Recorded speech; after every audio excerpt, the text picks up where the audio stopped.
जब सुने के होई भोजपुरी गाना बस बजे के चाही गाना।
अरे खा लो।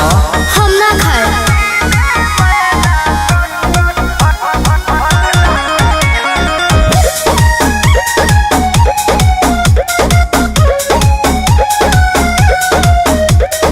डॉक्टर से हमरा तो माना बा, बिछुआ तो खाए के खाना बा। अरे इहो बिछुए ह, खा जा। बुझाइए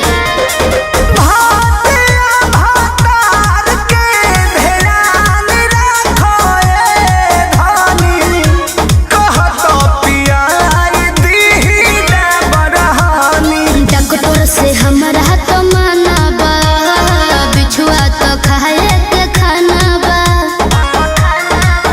नहीं साइड इफेक्ट ना पैदा करी।